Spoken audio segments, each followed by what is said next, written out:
Well, it looks like inflation might be higher than expected for longer than expected, and the stock market sure didn't like that as we got the S&P 500 down on the day 1.4%. The Qs went down roughly the same. The Dow actually led the losses, down 1.6%, and the Russell, the small cap index, ended up going down about 1.5%. So guys, it was a rough day as, again, inflation now might be higher than expected for longer than expected. And as you guys know, we had the FOMC statement today, the press conference, and needless to say, we have a lot to talk about regarding that in this video. So guys, hit the like button, make sure to subscribe, join the Patreon for my portfolio updates and my private Discord that's linked down below, pinned in the comments as well. And now let's get into it. So the Fed funds rate remains steady, and that was widely expected. We weren't expecting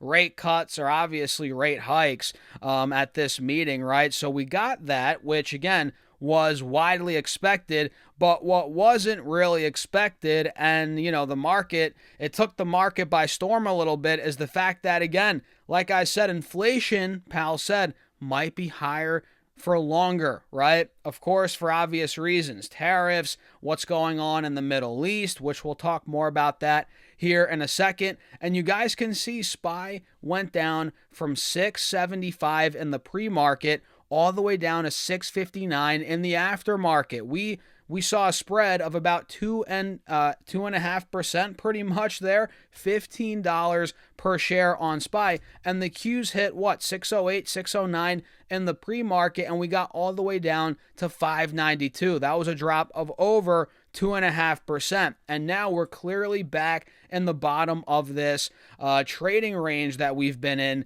as the Qs are testing 595. 600, 590. This $5-10 window is a major level of support where if we break it, guys, if the Qs take this out, we might get a lot more downside in the short term. Maybe not a lot, but we have a wide open gap down to 580, 582. Then if that were to break, we're talking multi-month lows on the Qs. So they're holding on by a thread right now, guys, and SPY is doing the same thing pretty much. We're a falling knife.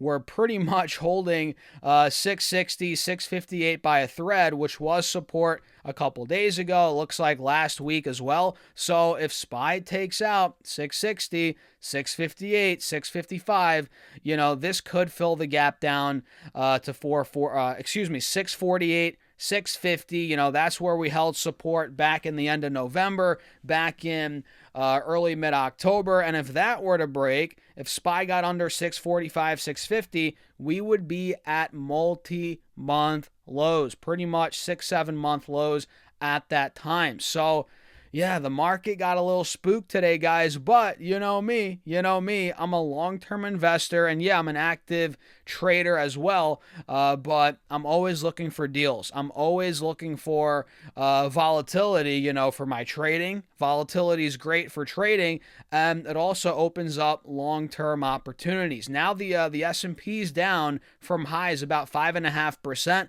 which isn't anything in the grand scheme of things. We're not even in correction territory, guys, but we're getting there, and the Qs are down from 643 roughly. Now we're down to 594, so we're down about 7.5% on the Qs. Almost there, almost in correction territory. Now, let's break down what happened today at the Fed meeting, what Jerome Powell is saying, what's the outlook here for inflation, what's going on with the Middle East conflict. So let's dive into that. But first, a word from our sponsor, Moomoo. So I've been trading stocks for over a decade, guys, and one of my biggest problems has always been finding a platform that has it all. The clean and simple to use UI, right? All the advanced tools to help my advanced trading, and that's exactly why I've been using Moomoo for years. And what I love about Moomoo is they offer trader-grade platform capabilities that just flat out outpace competitors like Robinhood, in my opinion, by a mile. And again, it's a one-stop shop covering all asset classes from US stocks to international international stocks, crypto, options, you name it. And guys, Moomoo's loaded up with features that you would have to pay a lot of money on other platforms to use. I mean, look at all this detail on their shareholders. We have key indicators, all the different financial statements. I mean, look at all this, guys. And you want to know the beautiful thing, guys? You can use Moomoo today as well and get up to 8.1%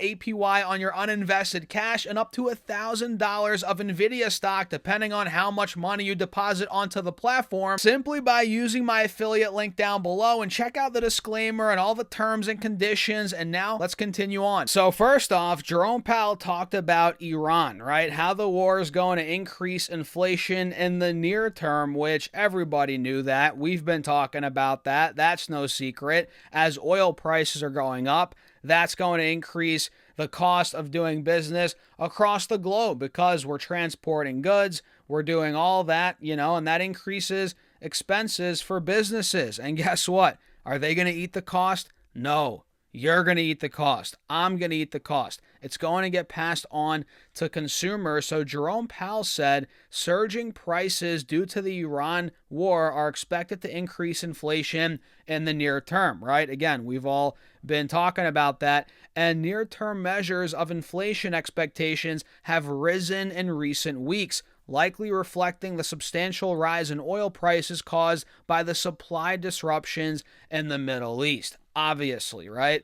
And in the near term, he said higher energy prices will push up overall inflation, but it is too soon to know the scope and duration of the potential effects on the economy, which I agree with. It's too soon to know, but of course, each week that goes by and oil's elevated in price, the more it's going to affect the economy, inflation, and the ripple effect gets deeper. Jay Powell said, of course, the Fed is not on a preset course. He said monetary policy is not on a preset course and will make our own decisions on a meeting-by-meeting basis. I mean, guys, if I had, $1 for each time I heard him say that, I would be, a deca millionaire by now. But yeah, we all know that. It's a meeting-by-meeting basis.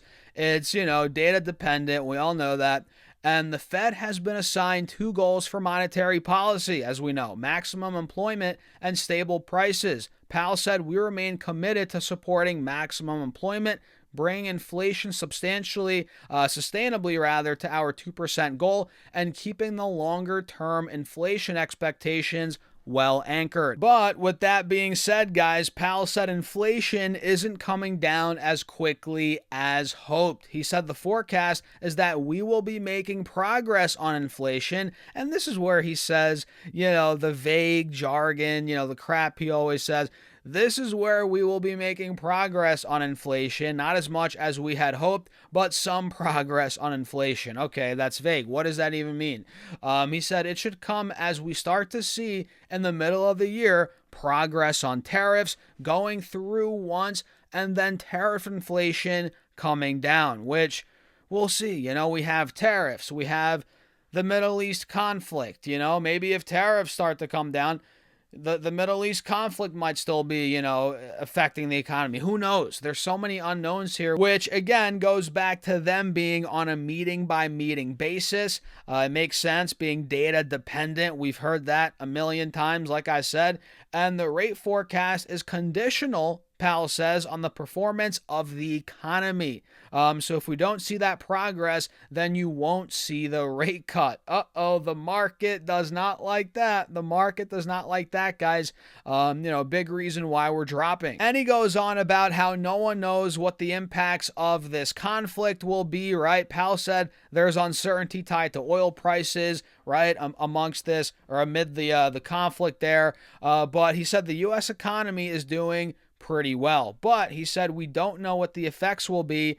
Really, no one does. And obviously, right, nobody knows just how bad this is going to affect the economy, the ripple effect. No one knows. And that's a big reason why the market's been rocky, been volatile, been selling off, because it's unknown. It's uncertainty, and the market hates that. And speaking of oil, Powell did give some comments on oil. He said that shocks resulting from surging oil prices could certainly weigh down the U.S. economy. Powell said the net of the oil shock will still be some downward pressure on spending and employment and upward pressure on inflation. But he added that these shocks could be offset by higher energy production in the United States. He said, we're a net exporter of energy, right? So any effects on employment and economic activity and spending would be offset to some extent by the fact that our oil companies will be more profitable and they may even do more drilling, which I can see that. That makes sense a little bit. Powell added that oil companies would only do more drilling if they see a consistent and persistent rise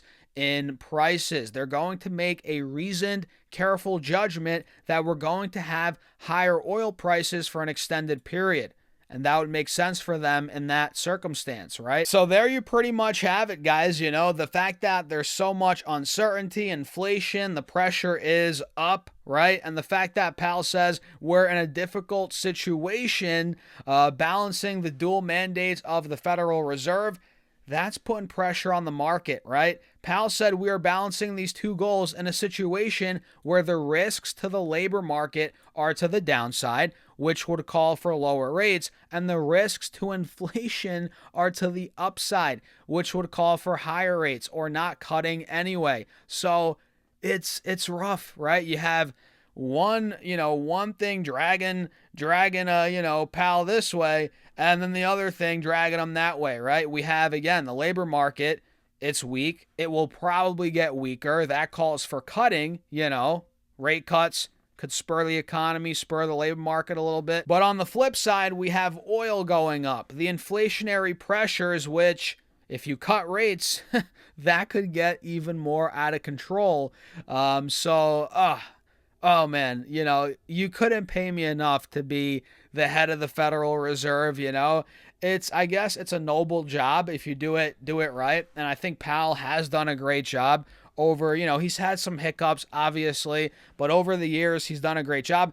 But you couldn't pay me enough to be the head of the Federal Reserve. The pressure, right? The, just nonstop criticism, the back, the forth, man, it's rough. I don't know. But Powell, I think he's done a decent job. He has critics. He hasn't done a perfect job. But, that's what we got today from this meeting, as his time as the chairman of the Federal Reserve is coming to an end slowly. And the market did not like what he had to say.